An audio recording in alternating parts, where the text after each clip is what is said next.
अल्हम्दुलिल्लाहिल्लज़ी अब्दाल अफ़लाक वल अर्दीन अल्लज़ी जअला हबीबहु ख़ातमन नबिय्यीन वस्सलातु वस्सलामु अला सय्यिदिल अशरफिल अंबिया वल मुरसलीन अम्मा बाद क़ाल नबी सल्लल्लाहु अलैहि वसल्लम इल्मन अल्लमहु व नशरहु औ कमा क़ाल अलैहिस्सलाम सदक़ल्लाहु मौलाना अज़ीम सल्लु अलल हबीब अल्लाहुम्मा सल्लि अला सय्यिदिना व मौलाना मुहम्मद व अला आलि सय्यिदिना व मौलाना मुहम्मद व बारिक वसल्लिम वसल्लि अलैहि। सामीन व नाज़रीन, आज हमारी गुफ्तगू का उन्वान इल्म की नशर व इशाअत और नेकी पर दलालत के हवाले से है। दुआ करें अल्लाह ताला हम सब को अमल करने की तौफ़ीक़ अता फ़रमाए।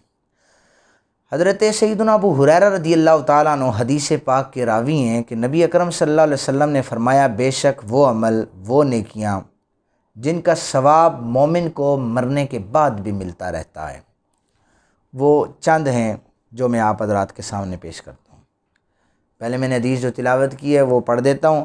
फरमाया, इल्मन अल्लमहु व नशरहु, जिसने इल्म दूसरों को सिखाया, आगे फैलाया, जब इसका दुनिया से विसाल होता है तो उसमें अल्लाह रब्बे ज़ुल जलाल इस इल्म को जो इसने दूसरों तक फैलाया होता है सदका जारिया बना देता है और उसको कब्र में इस चीज़ का सवाब पहुंचता है।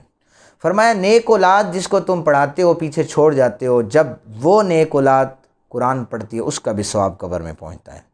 फरमाया, कुरान में से किसी को आपने आलिम बनाया, नबी पाक सल्लल्लाहु अलैहि वसल्लम का वारिस बनाया, कुरान का इल्म सिखाया, ये भी आपको कब्र में फ़ायदा देती है। मस्जिद बना दी, मुसाफिरों के ठहरने की जगह, नहर खुदवा दी, सदका जो इसने किया, यानी ये सारी चीज़ें। और इनमें जो इल्म है, इल्म की नशर व इशाअत के हवाले से है कि किसी को आलिम बना दिया या किसी को एक लफ्ज़ पढ़ा दिया जिसकी वो इशाअत वो आगे तक करता रहता है, फैलाता रहता है। हुज़ूर ने ख़ुद फरमाया, खैरुकुम मन तअल्लमल कुरान व अल्लमहु, तुम में से बेहतर वो है जो ख़ुद कुरान पढ़ता है, दूसरों को पढ़ाता है और दूसरों को पढ़ाता है, फिर वो दूसरों को पढ़ाता है। ये सिलसिला चलता रहता है और इसे कब्र में जब ये मर जाता है अल्लाह ताला इसकी कब्र को रोशन और नूरुन अला नूर फरमा देते हैं। नबी अकरम सल्लल्लाहु अलैहि वसल्लम ने फरमाया, आदमी अपने मरने के बाद जो चीज़ें पीछे छोड़ के जाता है ना, उनमें से 3 चीज़ें वो ये हैं। फरमाया, नेक औलाद जो उसके लिए दुआए मगफ़िरत करती है, ये आदमी पीछे छोड़ के जाता है, वो नेक औलाद। अगर वो नेक हो, वो दुआए मगफ़िरत करेगी तो कब्र में उसके वालिद को सुकून मुयस्सर आ जाएगा। फरमाया, ऐसा सदका जारिया जिससे सवाब हो जाए, लोगों को सवाब हो। जैसे हज़रत साद रज़ियल्लाहु ताला अन्हु की अम्मा जान का इंतकाल हुआ, हुज़ूर की बारगाह में अर्ज़ करने लगे, हुज़ूर मेरी भी ख्वाहिश थी, अम्मा की भी ख्वाहिश थी कि कुआँ बना दिया जाए जिससे लोग मुस्तफ़ीज़ हों, पानी पिएँ, तो मैं चाहता हूँ पानी पीऊँ। हुज़ूर ने फरमाया, ठीक है कुआँ बना दे। आज तक वो बेर उम्मे साद के नाम से वो कुआँ मौजूद है। सऊदी अरब में आप जाएँ, वहाँ पर ये कुआँ मौजूद है। अब आज तक जो लोग उनसे पानी पीते हैं, हज़रत साद की अम्मा को, हज़रत साद को उसका सवाब पहुंचता रहता है। मैंने पहले बताया था, कोई अगर बुराई को शुरू करता है तो जो बुराई शुरू करता है वो शख्स चला जाए, वो बुराई अगर बढ़ती चली जाए तो इस बंदे को भी उसका उतना ही गुनाह मिलता है। तो नेकी जो बंदा करता है, इल्म जो फैलाता है, वो इस दुनिया से चला जाता है, अल्लाह ताला बाद में भी उसके दर्जात में बुलंदियाँ करता रहता है।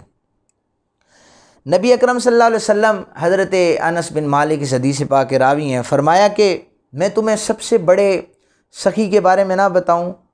जी या रसूल अल्लाह। फरमाया, खुद ही फरमाया, अल्लाह ताला सबसे बड़ा सखी है और फिर उसके बाद मैं हूँ सखी। फिर फरमाया, मेरे बाद तुम्हारे अंदर सबसे बड़ा सखी वो है जो ख़ुद भी इल्म हासिल करे, दूसरों को भी इल्म सिखाए, वो सबसे बड़ा सखी है। ये रिसालत माब सल्लल्लाहु अलैहि वसल्लम ने फरमाया, अल्लाह, रसूल और उसके बाद वो शख्स सखी है जो इल्म को दूसरों तक पहुंचाता है। इसी तरह हज़रत अबू मसूद बदरी रज़ियल्लाहु ताला अन्हु रावी इस हदीस पाक के, नबी अकरम सल्लल्लाहु अलैहि वसल्लम ने फरमाया कि एक शख्स हाज़िर खिदमत हुआ आपकी बारगाह में, कहने लगा, हुज़ूर सवारी अता फ़रमाएँ, मेरी जो सवारी है वो बेकार हो गई है, जानवर कमज़ोर हो गया है, उसको अता फ़रमाएँ। नबी अकरम सल्लल्लाहु अलैहि वसल्लम ने फरमाया, फ़लाँ शख्स के पास चले जाओ, वो तुम्हें सवारी दे देगा। सवारी उसने दे दी। हुज़ूर ने फरमाया था, मन दल्ला अला खैरिन फ़लहु मिस्लु अजरी फ़ाइलिही औ कमा क़ाल, जिसने किसी नेकी की तरफ रहनुमाई की जिसने किसी नेकी की तरफ रहनुमाई की, उसे नेकी करने वाले के मिसल अल्लाह ताला अजर अता फरमा देता है। उसकी मिसाल फिर मैं आपको मोटी सी मिसाल देता चलूँ कि मिसाल के तौर पर ये तो नबी पाक सल्लल्लाहु अलैहि वसल्लम थे, मासूम अनिल खता थे, हम तो ये बात नहीं कर सकते। हुज़ूर ने एक अमली प्रैक्टिकली ये अमल करके बताया कि उस शख्स ने सवारी मांगी, हुज़ूर ने फरमाया उस बंदे से ले लो, वो देगा।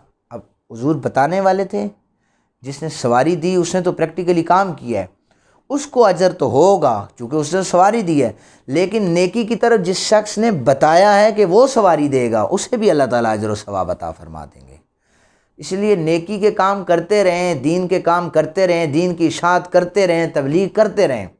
जिस तरह भी हो सके किसी अपने दूसरे भाई को जहन्नुम की आग में जलने से बचा लें, उसकी तबलीग करें, इल्म को उस तक पहुँचाएँ। उसे इल्म नहीं होता नमाज़ पढ़ने का, उसे इल्म नहीं होता माशरे में रहने सहने का, तो ये चीज़ें अगर बताई जाएँ तो खुदारा कोई इसको माइंड भी ना करे, कोई इस पर नाराज़ भी ना हो, बल्कि वो बड़े आसान तरीके से खंदा पेशानी से उसे कबूल कर ले। उसमें उसका भी फ़ायदा है, जो बता रहा है उसको तो अल्लाह अजर देगा, लेकिन उस शख्स का फ़ायदा है जो इल्म दीन सीख रहा है। मैं दुआ करता हूँ अल्लाह रब्बुल जलाल हमें सही मानों में दीन की तबलीग करने की तौफ़ीक़ अता फ़रमाए। वमा अलैना इल्लल बलागुल मुबीन।